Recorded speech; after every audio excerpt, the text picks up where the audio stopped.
Oke, sekarang mari kita belajar tentang tekanan. Apa itu tekanan? Oke, sebelumnya kau udah belajar tentang gaya kan ya? Masih ingat lah ya konsep tentang gaya ya? Nah, sekarang coba bayangin kalau gaya yang sama kita berikan kepada dua objek yang berbeda berikut ini. Oke, kedua objek ini ya sebenarnya sama ya, sama-sama ada lilinnya, sama-sama ada apanya? Iya, ada koinnya gitu ya. Cuman penempatan koinnya berbeda aja. Kalau yang satu dia tidur, yang satu lagi dia berdiri. Oke, kalau kamu berikan gaya yang sama, besar F-nya sama, ya taruhlah berapa Newton gitu ya. Misalkan sama-sama kamu berikan 2 Newton gitu ya, gayanya sama. Nah, apa yang terjadi dengan koin ini? Yang mana yang masuk lebih dalam? Ayo, yang mana yang masuk lebih dalam? Yang kiri atau yang kanan? Iya, koin yang masuk lebih dalam adalah yang kiri, jelas lah gitu ya.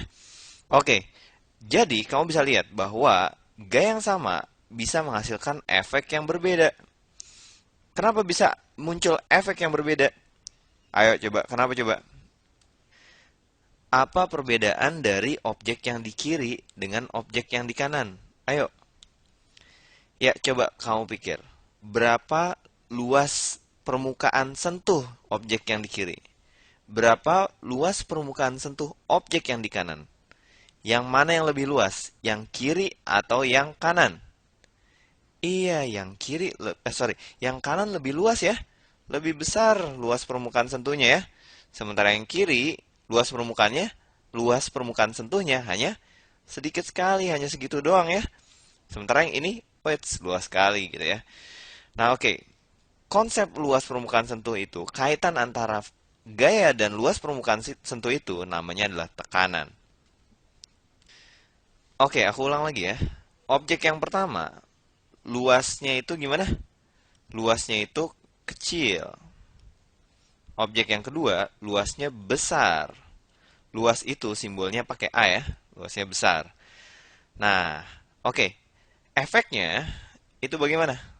Yang luasnya kecil itu dia menembus lebih dalam. Lebih dalam. Atau gini deh. Lebih dalam. Sementara untuk yang luas permukaan yang besar, objek yang kedua yang sebelah kanan tadi ya, dia menembus kurang dalam. Oke, nah lebih dalam ini menunjukkan tekanannya bagaimana? Tekanan, oke tekanannya itu berarti besar. Sementara yang ini tekanannya kecil. Oke, bisa dilihat ya bahwa luas yang kecil mengakibatkan tekanan yang besar. Luas yang besar mengakibatkan tekanan yang kecil. Nah, oke. Sehingga kita bisa melihat hubungan antara P, F, dan A. Ayo, bagaimana hubungannya? Ayo, ada yang punya ide? P itu adalah tekanan ya. P itu adalah tekanan. Rumusnya adalah apa? Rumusnya adalah F per A, gitu ya. Oke, konsepnya gini. Kalau F-nya besar, maka tekanannya juga besar. Oke, kalau F-nya kecil, tekanannya juga kecil. Nah, tapi tekanan ini berbanding terbalik dengan luas gitu. Berbanding lurus dengan gaya, tapi dia berbanding terbalik dengan luas. Jadi ini adalah rumus dari tekanan gitu ya. Oke, coba kita masuk ke contoh. Misalkan ada dua objek ya. Objek yang pertama dengan objek yang kedua. Objek yang pertama diberikan gaya misalkan 100 Newton. Objek yang kedua diberikan gaya yang sama, 100 Newton juga. Kemudian objek yang pertama itu luas permukaan sentuhnya itu adalah 1 meter persegi. Sementara objek yang kedua, luas permukaan sentuhnya itu adalah 2 meter persegi.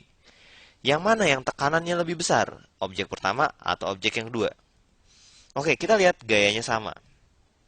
Kemudian kita lihat luas permukaannya lebih luas yang mana? Kiri atau yang kanan? Iya, lebih luas yang kanan. Gitu ya. Berarti kita bisa prediksi bahwa tekanannya lebih besar yang mana? Oke, cari yang luasnya kecil ya. Ingat, karena luas kecil menunjukkan tekanan besar. Oke, ya udah, tapi sekarang kita hitung berapa tekanannya. Untuk yang pertama, kita gunakan F1 A1 ya. Ini F2 A2.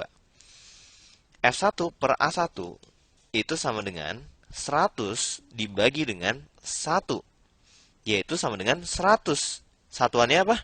Ya, ikutin aja ya. Gaya itu adalah Newton, kemudian luas itu adalah meter kuadrat. Berarti satuannya adalah Newton per meter kuadrat. Tekanannya berarti 100 untuk objek yang pertama. Untuk objek yang kedua, berarti F2 per A2. Dia sama dengan 100 per 2. Berarti dia sama dengan 100 bagi 2, berapa? Iya, 50 Newton per meter kuadrat. Oke, bisa dilihat ya bahwa tekanan yang pertama itu lebih besar daripada tekanan yang kedua, gitu ya. Kenapa kayak gitu? Karena luas permukaan sentuhnya lebih kecil daripada luas permukaan sentuh yang kedua, gitu ya. Oke, segitu aja dulu konsep